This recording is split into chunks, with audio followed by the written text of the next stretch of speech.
They're so full of shit, and the problem is there's a lot of Diamondbacks fans that are like eating it up. And I know I have a Padres thing behind me, but I lived in Arizona. Like I do like the Diamondbacks, and I think they're a good team, and I think they should keep them. But I completely understand why they don't.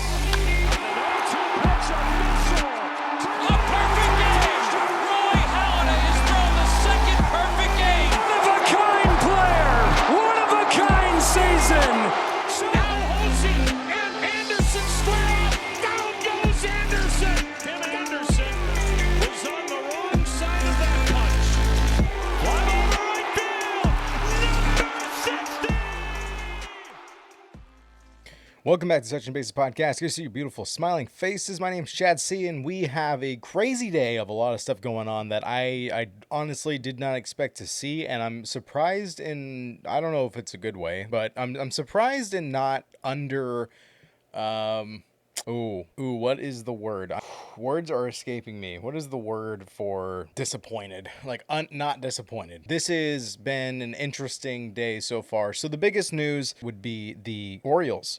They are in a weird way, in one move, somehow you see this little light that they had in their clubhouse and in their organization is now this huge star in the sky that you can see now making the playoffs, for lack of better analogies and better ways of putting it. They have signed Pete Alonso for 5 years, $155 million. $5 million more than Kyle Schwarber, which that's its own questionable thing. Is really Pete Alonso worth more than Kyle Schwarber, given the home runs last year, career year with Kyle Schwarber? But granted, he is a kind of a DH only. You're not going to put him in left field. He's not going to play first base.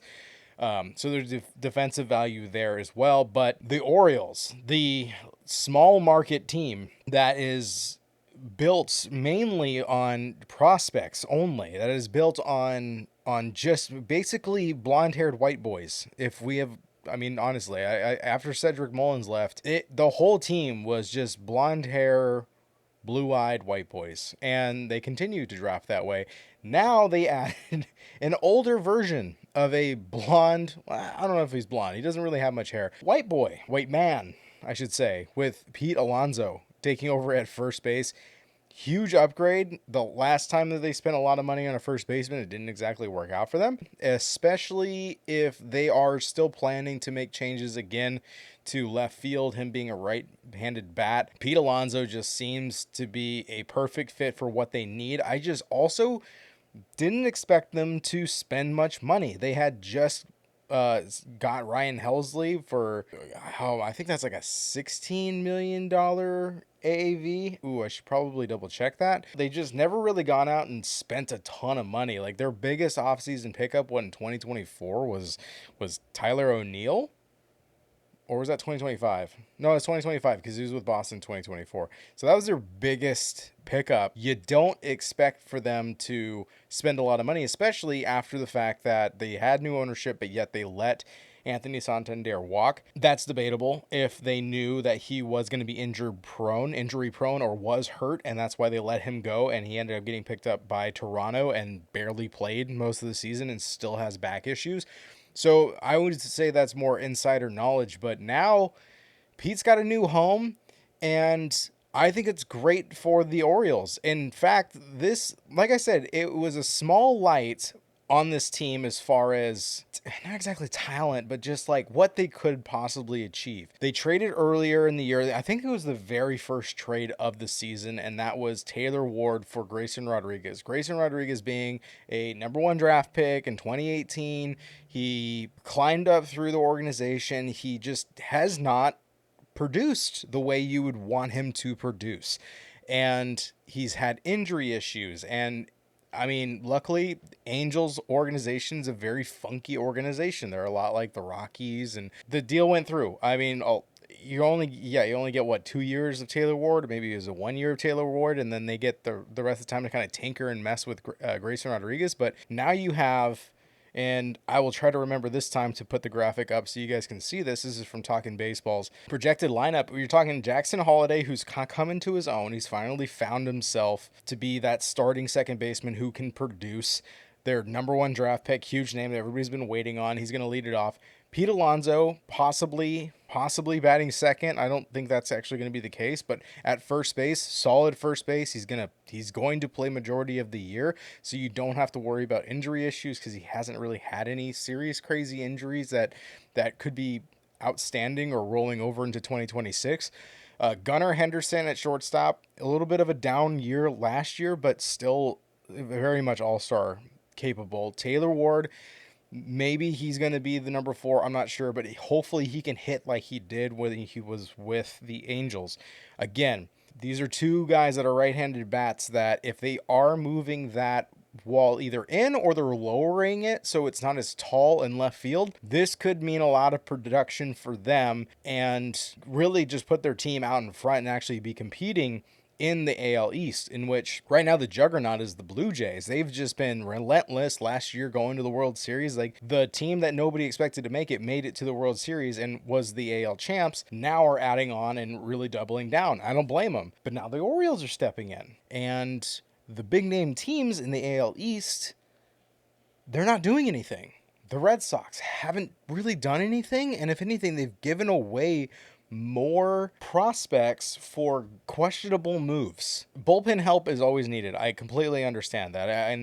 That being the Red Sox, you would think that they would just dive a little bit deeper and get deeper pockets because they absolutely need to, especially with all the money that they cleared with Devers. And there's still people on the market. I get that, but they haven't really splashed. And the big names are coming off the board really quick, with Alonso going to the Orioles, with Kyle Schwarber going back to the Phillies. If you guys did not watch my episode yesterday talking about this, please go ahead and watch it. Jordan Westburg going to finally play hopefully a full season, not get injured.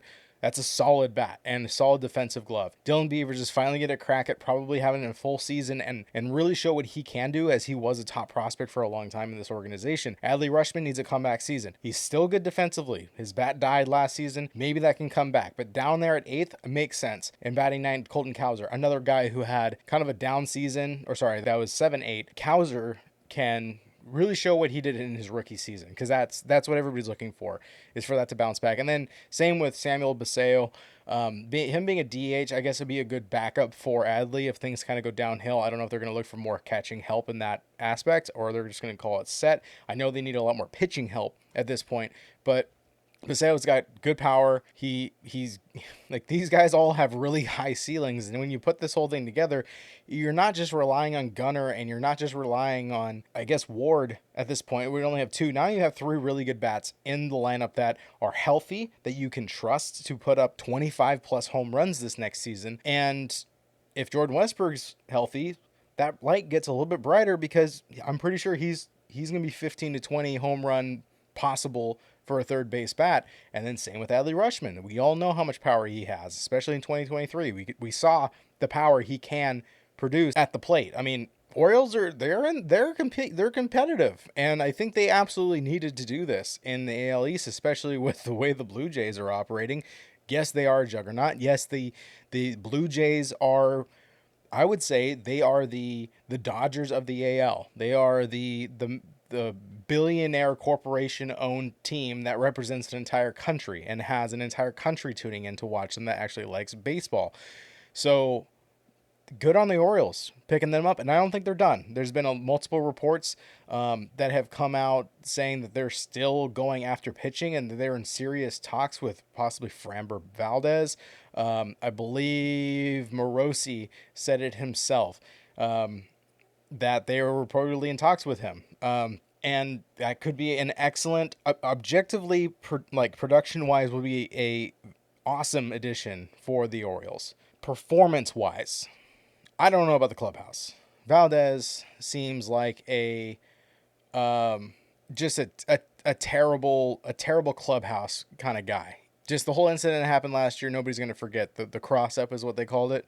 And then when they ask him direct questions, as if they weren't going to ask him, his response. If you guys remember that, they were like, how did you guys get mixed up? He said, I was going to throw a fastball. He thought it was going to be a curveball. It's like, well, if you didn't tell him, how is he supposed to know you're going to throw a fastball instead of when he called a curveball? He's like, I just, he knew. And you're like, what? Like, no, that's not true. You threw at your own catcher because you gave up a home run. Yeah. He's kind of a shitty person. And now there was a story that came out, and Baseball is Dead interviewed Jorge Castillo, and I guess I haven't seen the video, but like Framber Valdez is sounding like a 20-minute video of like, this is me, I'm a good guy video to teams, so they don't worry about him being a negative personality in their clubhouse. Like, this obviously hurt his reputation to where he's now making videos saying like, hey, pick me for good behavior, and it's weird. It's very weird. It's like daycare little kid stuff, like, I'm a good person, sign me. Red flag. But he would probably be your ace in that rotation. Probably. Definitely minimum your number 2, if not your number 1. That's still up in the air, but they do need pitching to fill those slots. Speaking of, let's switch gears to the Mets, because that's a nice transition. I have a pinned I have a pinned post on my X. If you guys have not looked on X or Twitter, I have my 2026 free agents predictions, but also include a couple trades where I think players are going to end up, or at least make sense to me. And if they don't, they don't. Oh well, they just couldn't come up with a way to make it work. But it makes 100% sense for Pete Alonso to get brought back to the Mets and finish his career out there, because that's where he started. He is the home run champion of that franchise. He's hit the most home runs with that team. They need a first baseman, so why not go back, right? And that's who I picked. But no, since he's going to the Orioles, I'm starting to really wonder, like, did Soto break the Mets last year? Did Steve Cohen sell his $12 million golden toilet because there's a money issue in New York? Now, some people will be like, no, that's not a problem. He's a billionaire, no big deal, deep pockets, most like the richest team in baseball. Subjectively, I don't know the actual numbers, but I'm pretty sure the Dodgers are ahead there. But what's going on? Because they're not spending, they're not bringing back anybody, and we're talking like $3 million differences on some of these players. They did the more Mets type thing with trading for Simeon, a larger contract for a good defensive second baseman, veteran, good leadership, but his bat was a little bit rough. Whether or not that was also like the aura and the vibe in Texas, that's up for debate. I'll definitely give you that. Everybody seemed to have a really down year in Texas, and I don't know if that's a Rangers management training issue, if that was a bad clubhouse issue. I'm not exactly sure. But Simeon is now a Met, and we'll see, because that clubhouse is still very fragile. I think at this point, Lindor and Soto supposedly don't get along, or didn't get along for some reason, and now that's blown up and it's now a smoke. And whether or not there's a fire, that's up for you guys to decide, I guess, because it doesn't really matter on the outside looking in. They'll just have to figure that shit out because they're professionals. And they took on the larger contract to fill a hole. That's very Mets of them, right? Then they move over and they're like, okay, well, Edwin Diaz is not here. We're going to work with him and maybe get him in. That's what everybody's assuming. They're like, hey, you know what? Let's go get Devin Williams before he's gone. Let's do what the Dodgers were doing and getting a stacked bullpen so that our starting rotation can leave whenever they want and we don't have to depend on them to give their all and worry about injuries and all that stuff. And that's a sound strategy. I completely understand that. They pick up Devin Williams. Awesome. Why didn't you get Diaz? That's serious. Like, answer that. Comment down below if you're a Mets fan, or if you're on the outside looking in from another team, why would you not get Diaz? You have endless money in your pockets. You have, right? Or is there a money issue? And after Soto, that just broke the bank. Is that a possibility? Because Diaz signs for $3 million more with the Dodgers and takes deferments. Could this be an issue where Diaz did not like it there anymore? He was out no matter what. He was not planning on going. Maybe. But other reports also came out that Diaz never even got approached by the Mets. The Mets never even reached out to him. They did not approach him. They didn't reach out to him, make an offer. That is something I read from a really reliable source, and that surprised me. And then Alonso. And then Pete Alonso, Mr. Met. Your homegrown superstar is going to Baltimore. And what did I hear? The Mets never even reached out. Now, Tim Healy mentioned, says the Mets seemed lukewarm at best about bringing back Pete Alonso. Now, I understand that they were mentioning that they didn't want to do any long contracts, that they were looking at like 2 to 3 years, while all these other guys, these big ticket guys, they were at the age where they wanted that 4 to 5 year contract, and the Mets were just not about it. Why? Why are you not willing to commit long term to the guy that is the face of your franchise? I understand not going after Schwarber. He is like a year younger or 2 years younger or something like that. But he's a DH only, and he doesn't have Mets history like Pete Alonso does. This is like, oh my gosh. This is like Clayton Kershaw becoming a free agent. And they're like, yeah, he's like 36. Like, we're not going to bring him back for another 5 years just because we don't want to be invested in a long term. Kershaw's the face of your franchise for Dodger fans, right? He's the guy. He is your guy. He is the OG of this generation. It's the same thing for the Mets. He is the face of this franchise. He is the generational name to the Mets, and you didn't even offer. Man, Mets they're messing up. They're messing up, and it doesn't matter what they do. There are rumors right now that they are going to pivot possibly to Paul Goldschmidt, the Yankee last year. I know that the Diamondbacks were interested in bringing him back. That's where he kind of started. He is a fan favorite in Arizona, but the Mets apparently are most likely. They said at first base solution, they floated internally a platoon of Jeff McNeil at first base, who plays everywhere, they put in quotations, and free agent Paul Goldschmidt. This is Tim Healy again. Your generational guy that represents your team is going to be replaced by Paul Goldschmidt, who is ready to retire probably in the next 2 to 3 years, which I guess fits your MO if you want a short contract. It's still going to cost you. And you want to take another player from the Yankees who made the playoffs, unlike the Mets, okay, but got completely obliterated by the Blue Jays, who were rated to be the last place team last year, but made it to the World Series. Okay. I think I'm tracking this clearly now. Other posts have also come up online, as far as Gregory Soto. I'm thinking of the Mariners. Gregory Soto is now with the Pirates. Cedric Mullins is now with the Rays. Ryan Helsley's with the Orioles, along with Pete Alonso. Diaz went to the Dodgers, and Nimmo's with the Rangers. So you've lost all of those guys. You're talking your first base, 2 relief pitchers that one was elite last year and the other one just did not pan out, along with Soto, who was pretty damn good. You lost 2 outfielders, and I don't know if I already said it, but your first baseman. What's still available? You have a Sterling Marte, Ryan Stanek you can bring back. Tyler Rogers could be brought back. Jesse Winker. You could do Griffin Canning. These are all options that were on your team last year, but I know that the big thing that they mentioned was switching it up. Like, it didn't work last year. They're going to switch it up, which is fine with me. Do that. But you got to do something. And you can't just whiff on the biggest pieces. You know what I mean? Like, your biggest losses, Diaz and Alonso, you struck out on. I don't know. There's a lot of people talking about, New York Mets news.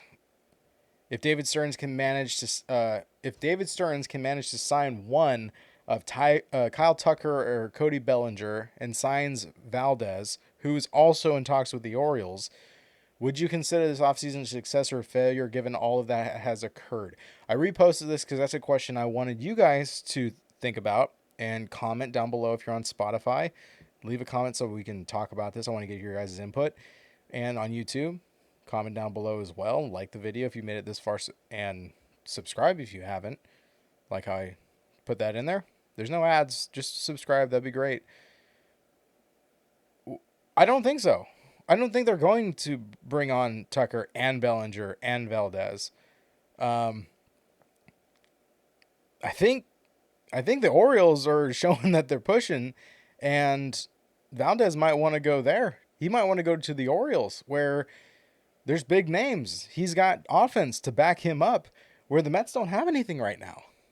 They have a reported messed up clubhouse with their two stars, Lindor and Soto, and holes where they don't have a first baseman now, which was where Bellinger would be perfect for them because he can also play outfield. I was hoping and assuming that Bellinger would actually sign with the Mets, they'd bring back Alonso, and then your outfield holes are plugged, and you've actually improved your offense. And Tucker is just kind of float out there. I would guess you'd go with the Yankees because they need to make some additions offensively and defensively. I just don't see them signing all three of those guys. And if they did, I still don't think that's a win. Because Tucker, he kind of fell off halfway through the season. What do you guys think? Comment down below. Let me know what you guys think about that. Speaking on, as we get off of the Mets, I want to get off the Mets for a little bit. But last thing, Devin Williams was reportedly preferred to sign with the Cubs over the Mets. This is coming from Bruce Levine, but unfortunately, the Cubs offer it didn't get to a $51 million. That is what Williams got. So he wanted to play for the Cubs, but the Mets offered him too much money, and then they didn't bring back Diaz, which I on my last video I mentioned. I think Diaz was just kind of done with the Mets. I think he didn't want to be there. He saw that they were going to bring in Williams, and he felt he's proved himself plenty. He didn't need to have competition for his slot, which is exactly what Williams would have done. And then they didn't even approach him with a contract. So he said, all right, I'm out. Dodgers want me, though. And they're continuing to build. Sleeper Mets coming from Ken Rosenthal as they retweet. He posted, the Mets have given no indication, and that's in quotes, they are pursuing outfielders Cody Bellinger or Kyle Tucker, which is exactly what I thought. That came out about 4 hours ago. It's crazy. Mets, I don't know what's going on. Other free agent that I wanted to bring up, Joey Gallo is now a pitcher, and he's apparently getting interest from several teams as a pitcher. I don't see him not being able to be your pitch hitter if you brought him in. Like, imagine him being your relief pitcher. I don't know if Joey Gallo is trying to be a starter or if he's trying to be a relief pitcher. But from what I can tell, you are kind of looking at a low quality, mid quality two-way player in a way. This could be really interesting. I mean, I'm kind of optimistic about it. I would love to see who picks him up as a pitcher, and then bottom of the ninth, 10th, 12th, whatever, runner on second for extra inning rule, and you're like, fuck it, we need a pitch hitter right now. Well, Joey, go grab a bat. You're going to go back and do what you used to when you were with the Reds and the Nationals. You're swinging, and then a walk-off home run from your pitch-hitting relief pitcher. That would be interesting. I don't know which teams are actually interested in him, but it would be very curious if several teams are seeing him as a pitcher and want to pick him up. How good is he on the mound? I've seen videos of him like throwing the ball out on the in his personal like backyard or wherever, and like getting himself ready. But makes me wonder, like, what are his pitches, and then why did he choose those pitches, and then who did he learn them from? Because it's been so long that he hasn't been a pitcher. I want to find out more. I want to do more research on that. MLB trade rumors, and also Adam Jude reported something interesting. Now, there's two sides to this story, and I am going to try and be as objective as possible, and I could be wrong. Adam Jude is a Seattle Times beat writer for the Mariners, and he's said a couple things that have sparked two different discussions that have happened. First of all, they mentioned that the Mariners are not active in pursuing third base help. Most people are like, okay, sounds good. Ben Williamson is now going to get his rookie season, like full season chance over at third base. He is a world-class, elite defensive third baseman. His bat needs some work. And given that the playoff run for the Mariners went down with their third baseman being Suarez, who did come in clutch. I'll admit it, in the postseason. He came in clutch for one game and made his name. If it wasn't for him, they wouldn't have made it as far. But he batted like a 120 something for pretty much his entire time when he was with the Mariners after he was traded, which means he was not coming back even though he was a fan favorite. If Ben Williamson can be there the whole season at third base and put up a 250 average and hit, I don't know, 10, 11 home runs, okay.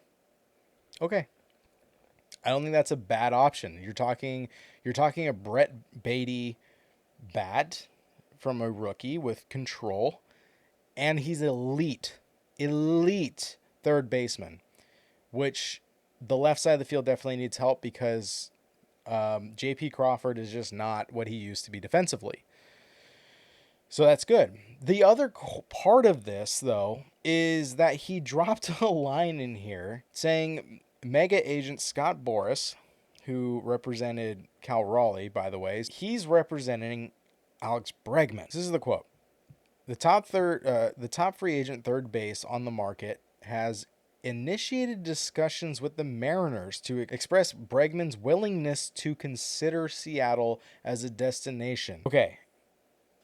So the key thing here, I want you guys to listen. And if you are a Mariners fan, as I am, I'm going to try to be objective here. Okay. He has initiated discussions with the Mariners to express Bregman's willingness to consider Seattle. That to me does yell leverage. And a lot of that is going around Twitter, X. It's just a leverage piece. It's Boras. His market is dog shit. That's the hand that's being shown right now. Bregman is not getting calls. He's not talking to teams, and Boras is calling teams now and saying like, "Hey, do you need a third baseman?" The teams that need a third baseman, which honestly, there's not a lot. There's not a lot of teams that can afford a very expensive 9-figure third baseman, and also are going to be teams that he's going to want to play for. The teams that he's willing to play for are probably going to be playoff teams. So who are we talking about? Orioles have Westberg. They're not going to sign him. The Blue Jays could, but they have Barger there, and there's still a question mark about Bo Bichette. And there's quite a few other options out there as far as third base, and I don't know if Bregman is going to be top of their list, and I don't know if he wants to go there because whatever his contract's going to be, it's going to be significantly less because the taxes are so high, and there's no state tax in Washington. So, who's left? Cubs? I have him going to the Cubs. That is my prediction. I think they could use him at third base. Matt Shaw can be used, honestly, anywhere, or he can be used as a trading piece to get pitching if they really wanted to. I don't know. I figured the Cubs would be a great place. They've checked in on him a couple times, but for them to say, for Boras to, or at least an industry source told the Times that he had willingness to consider Seattle. It sounds like leverage to get a little floater out there to a team that does need a third baseman, that is literally like testing the waters, looking for a second baseman at this point. And yet the Mariners also are talking about, Cole Emerson can come up because they think he's ready to possibly play second base or play shortstop, and then J.P. Crawford over to second. You're still kind of down a bat because I don't think Colt Emerson's going to have the bat that Polanco had most of the season. And then does that mean if you decide to go with Bregman, let's just say he's actually interested. Let's just say the Bregman is not just saying like, hey, I'm kind of interested, like to see who else is going to put in an offer for him or talk to him. But what if he's just like, hey, I really want to play in Seattle because they should have made it to the World Series and they probably could have won it if I was there. If that's the actual mindset, then that also splits into two different realities to where there's going to be fans that are going to be like, awesome, sign me up, I want him, 4-year deal, throw it on, our left side is covered, and now we have a trading piece and a prospect with control that has a lot of value defensively. And there's a lot of teams that would love to have Williamson as an option, or at least he can be kind of a backup piece to third base, and or DH. And then there's the other side where fans have been around for more than 10 years and they brightly remember 2018. And this is an Astro. This is a cheating Astro. Most of you are probably rolling your eyes right now, like, oh, get over it. Dude, like that mattered that year. That year was a huge issue, and I've argued this multiple times. You can't argue with Astro fans because they're so much in denial. They will not take responsibility for the fact that their team was shitty. Okay, like not bad. They were a good team, but they were shitty, and they were cheating. And other people were like, oh well, I think other players and other teams were cheating too. If they were, then why were they not caught up in it? Why were they not brought in on this? Doesn't make any sense to me.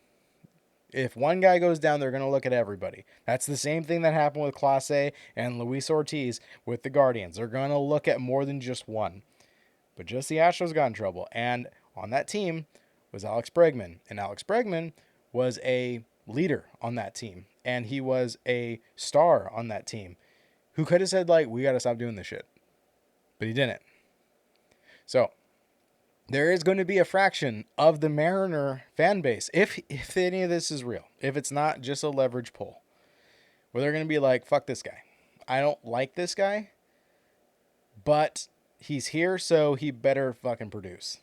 And I think that's the bottom line when it comes to this. But granted, I don't know if they're going to be able to afford him. And if they do get him, you're going to have to rely on trades. And I think if you signed Bregman, Marte's off the table. The Mariners will no longer be in trade talks for Ketel Marte. It's not going to happen. The payroll is not there.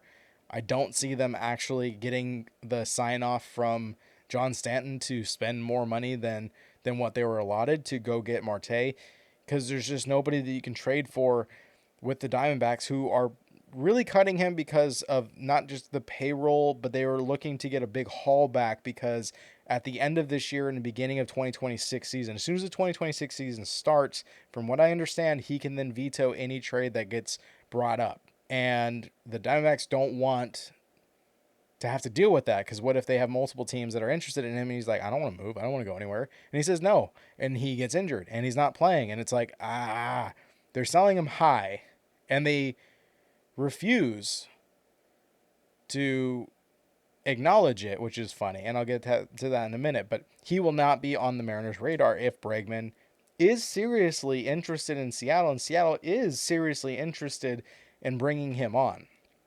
They would also have to accept the fact that second base is either going to be J.P. Crawford, Cole Young, or they're going to have to trade for Brendan Donovan. And I don't know if that's going to be even something they're going to look to do. I think it would be a good idea. I think Donovan and Bregman as additions would be amazing. But I don't know. And a lot of people call it leverage because it's Boris. It's Boris being Boris. And him saying, I'm willing to come to Seattle as a destination. It's like, okay, that's cool, but why are you telling us this publicly? You know what I mean? It's very suspect. But if he wants to come play, why not? I don't see why not. I think that'd be a good addition. Last but not least, I wanted to hit on the Marte thing, because it's been so much denial, and I said I was going to talk about it this one, but I want to see. Robbie Hyde posted 3 hours ago, and I haven't seen anything to follow up on this. Mark Leiter Jr. has just signed with the A's. Okay, you heard it here. Maybe that's possible. Another one that I missed on the free agency, Mike Yastrzemski has signed with the Atlanta Braves. Did not expect that. The Braves are pretty solid in the outfield, so that didn't really make a lot of sense to me. But I guess that's the deal that the Braves wanted to do, and maybe he's going to be brought in as a DH at this point. I'm not entirely sure. I think Red Sox are probably now going to go pretty hard since they missed out on Pete Alonso for Marte. So if I, I don't know, maybe it's a diversion for Bregman to try to get attention drawn to him from Seattle, and um, and then the Red Sox are going to go hard with getting Marte, and they pick up Marte, and then he's like, "Psych, I'm going back to Boston," and now they have Marte and Bregman on in the Red Sox. That'd be dirty, and Dipoto would probably lose his shit. Kind of funny, but I don't know, conspiracy theory, right? Got to do strategy on some of these things. I mean, Bregman likes it in Boston. I wouldn't be surprised if he's like, I'm going to go on the free agent market and just disrupt shit, but I'm going to come back. So the Diamondbacks have constantly said, and they continue to say, Ketel Marte is a excellent superstar. They will not, if you ask them directly, what are the trade offers that you're getting? Like, how is this going? Like, he's on, like, it's getting hot, huh? So what do you think's going to happen? Like, how do you feel about this? And they just dodge the question in almost every single attempt to get information out of them. The Diamondbacks are just completely avoiding the conversation about Marte being traded, or even being on the trading block. And I think at this point, it's very clear that like what they're doing is they're saying like, we're not really interesting. It's very much posturing. We're not interested in like, getting rid of him. He's our superstar. He's been great for the clubhouse. It's going to take a lot if we're going to do it's all this like, okay, we get it. You are going to want the moon and every single solar system star out there to get this guy. You're going to need a haul. I get it. But you will not, and absolutely not, say anything about him not being available like you have in the past with like Ryan Nelson, with Corbin Carroll, with Corbin Burns. There's something about Corbin's that they really like. Let's see, Garcia mentioned on December 9th, the cartel Ketel Marte has a 5-year no trade, or sorry, 5-team no trade list that is reportedly to include the Yankees and the Pirates. If this is accurate, sorry Pirates and sorry Yankees. I guess there's 2 teams we don't have to worry about. Who are the other 3? I do not know. But I doubt that the mix would include the Mariners if they were this interested in him. And they would know his contract, I think, better than a lot of other people since he came from Seattle. So Lavulo and Hazen, who's the GM, they're really tight. Yeah, we're really tight. Yeah. I don't want him to trade. No, he's a good player. He's great. I don't know where they're at in the process or anything. Shut up, dude. You know exactly where they're on the process, and you don't want to give out anything because you want them to just keep having a bidding war behind closed doors to see how much they can really get out of him, because you know that you do want to get rid of him. Like, it would benefit the team to move him and get a haul for 2027, 2028, when Corbin Burns is healthy, when AJ Puck is healthy, when Lourdes Gurriel Jr. is healthy. All these guys are injured right now. You have full control of Corbin Carroll. You're fine there. Alec Thomas, perfectly fine there. You have guys coming up that probably need another year to develop. Tim Tawa probably is going to need some time. Blaze Anderson's going to need a little bit more, like maybe one more year of like pro level ball to really fully develop. Perdomo, he's not going anywhere. He had the highest score for a shortstop, so he's great. You're good there. Marte was injured for a lot of last season, and we don't know exactly where he's going to be next season. But then also, as soon as next season starts, like I said, he can say no to whoever team he wants, not just those 5 that are already predetermined in his contract. It's like everybody's reporting like things are hot. They are talking quite a bit, but the staff is just like, oh no, nothing. I don't think anything's gonna happen. They're doing that to basically play dumb. I found the post that I want. Okay, MLB Network had Hazen on. I don't know if you guys can even hear this. I have received incoming a ton of conversations on him every single year since he's become a superstar. Do you think that the story last year about him with his teammates impacted that people were more alert to this idea going into the winter? Who knows? Like, it's hard for me to even understand what it is. What do I think? I think he's a superstar player. He's on a good deal relative to the industry. I think that makes him very attractive to a lot of teams that think that they can just go get this guy. And that we're in this position, we're a 500 team, and we have a lot of, whatever they think we are, where we're at financially. And I think that spurs some of the calls. I do. He's playing this like, I don't know. It doesn't make sense. Like, they just think they can. I think maybe you're fielding calls. You're still talking. It's been a week. About teams that are interested and teams that we've talked to. There's reports out there of teams we've talked to that we have not even talked to. So I don't even know how to do. So when you do this, like, this is a defense mechanism because you are trying to twist a narrative and you're trying. It's extra energy. You're just trying to get out. He has so much hand. He has always been like movement. It's so bad. It's so bad. They're so full of shit. And the problem is there's a lot of Diamondbacks fans that are like eating it up. And I know I have a Padres thing behind me, but I lived in Arizona. Like I do like the Diamondbacks, and I think they're a good team, and I think they should keep them. But I completely understand why they don't. So this was my analysis that I posted. I said, "Holy shit."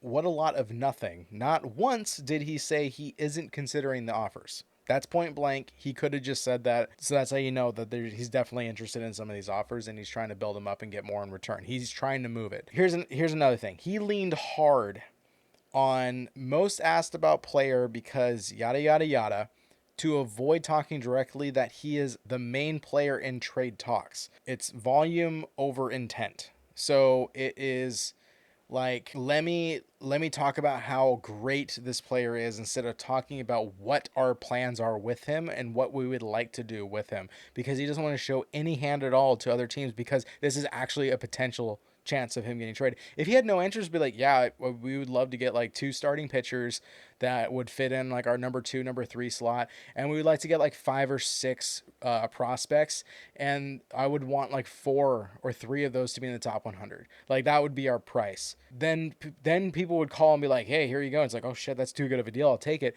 He doesn't even want to share that because I bet you he's not getting that offered, and if he actually is not even available, that just makes him harder to get, right? And they always, it's always dismissive. That's another thing I put in here. Very dismissive. So I'm paraphrasing this. He goes, there are rumors about teams that have called that honestly have never called us.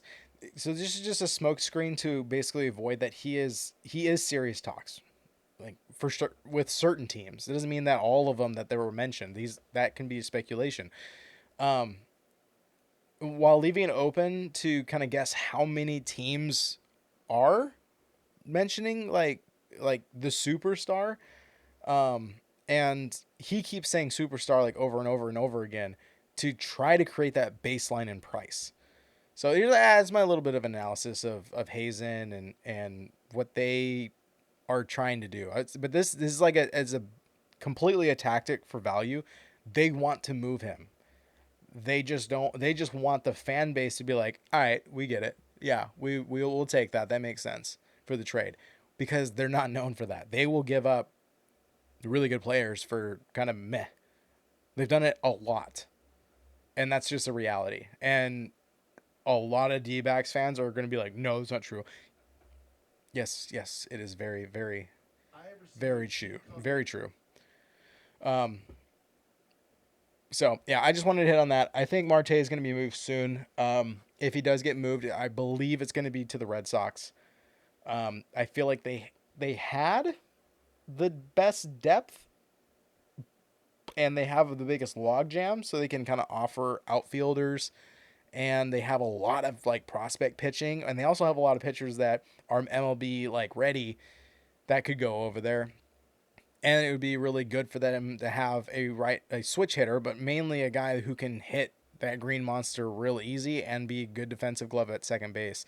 But I would love to see him back in Seattle. I think that would be a good move for Seattle. Granted, I would be just as happy for my Mariners to see Bregman and see Donovan on that infield with J.P. Crawford and make that work. Granted, that does put a block on Colt Emerson, but you know, maybe that's a platoon option for JP and Colt Emerson to see who's the better one. Cole Young then becomes a big question mark. You know, where's he going to go if he's going to get moved? Because he has a ton of upside. It's like they're not screwed, but you definitely want to like get some veteran blood in there this offseason, especially since you could, you know, repeat last season and maybe go a little bit further. So that's all I really have for you guys today. I appreciate you guys tuning in. Again, like, subscribe, and follow on Spotify if you are listening to this only in the audio version. If you want to get the video version, jump on over to YouTube. Come see me face to face and check out the graphics and the videos that I'm putting up that we're talking about so we can engage more. Leave a comment down below what you guys want me to talk about. The winter meetings are coming to an end, and there's been a lot of movement, but there's a lot more to go. And I will, I don't know. See you guys soon. Later.